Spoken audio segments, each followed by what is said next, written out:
پیارے دوستو، کیا آپ جانتے ہیں کہ ایک دفعہ خانہ کعبہ پر حملہ کرنے کے لیے 60,000 کا ایک بہت بڑا لشکر آیا تھا، جس کے مقابلے میں ایک آدمی بھی نہیں تھا۔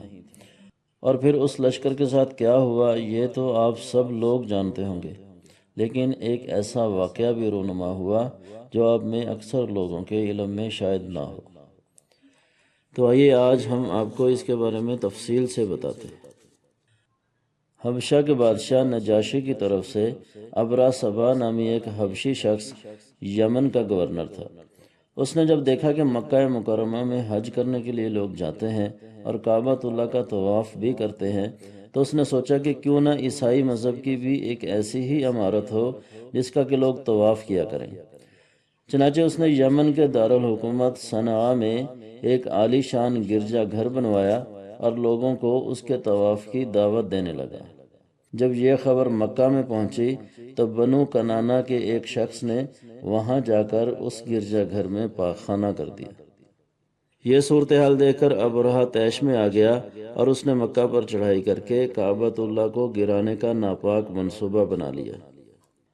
اپنے اس ارادے کو پائے تکمیل تک پہنچانے کے لیے اس نے 60,000 کا ایک لشکر جرار تیار کیا اور کعبہ کو ڈھانے کے لیے نکل کھڑا ہوا۔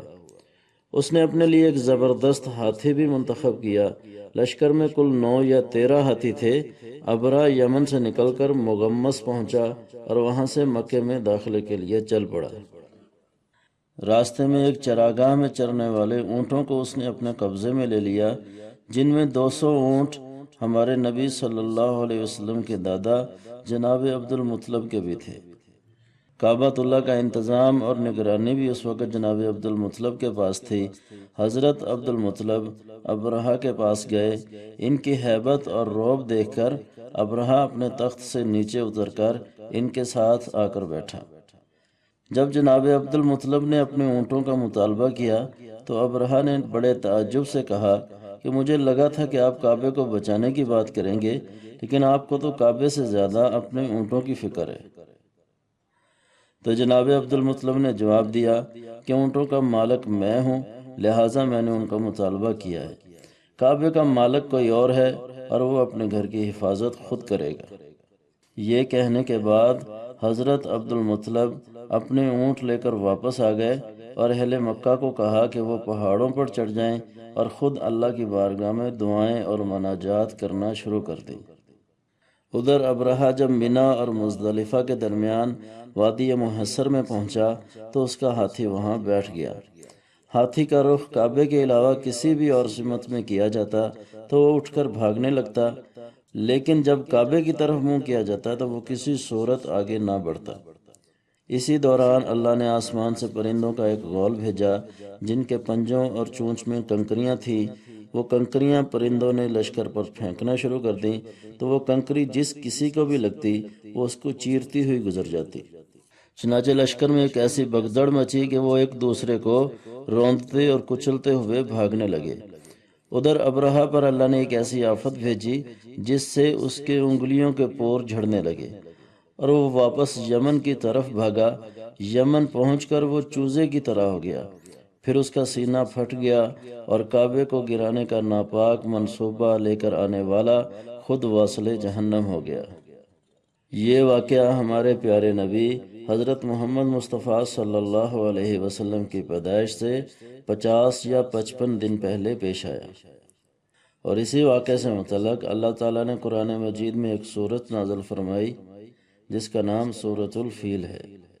یہ وادی محصر جس جگہ یہ واقعہ پیش آیا تھا، اس جگہ سے ہمارے پیارے نبی صلی اللہ علیہ وسلم ایک دفعہ گزرے تو اپنی سواری کو تیز کر لیا اور صحابہ کو بھی جلدی جلدی اس وادی سے گزر جانے کا حکم دیا، کیونکہ اللہ کا عذاب اس وادی پر نازل ہوا تھا۔ اب آتے ہیں اس واقعے سے جڑی ہوئی ایک ایسی بات اور روایت کی طرف جو بہت سے لوگ شاید نہیں جانتے ہوں گے۔ اس روایت میں اللہ بہتر جانتا ہے کہ کتنی سچائی ہے کہ ابرہہ کے ہاتھی اللہ کے حکم سے پتھر کے بن گئے تھے۔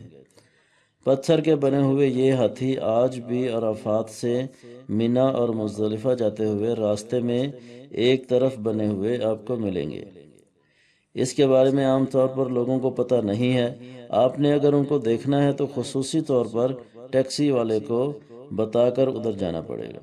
یہ بات اور واقعہ چونکہ کسی تاریخ یا سیرت کی کتاب میں نہیں ملتا، لہٰذا اس کی صحت کے بارے میں کچھ نہیں کہا جا سکتا۔ البتہ 2 پتھر کے بنے ہوئے ہاتھی میں نے خود مکہ میں وادی محصر کے قریب دیکھے ہیں۔ آپ بھی اگر وہاں جاتے ہیں تو کسی جاننے والے ٹیکسی ڈرائیور کے ذریعے اس جگہ کا وزٹ کر سکتے ہیں۔ تو دوستو، یہ تھا ابرہہ کے کعبۃ اللہ پر حملہ کرنے اور پھر اس کے انجام کا تاریخی واقعہ۔ سیرت النبی صلی اللہ علیہ وسلم کے سلسلہ میں ہماری اگلی ویڈیو تک ہمیں اجازت دیں۔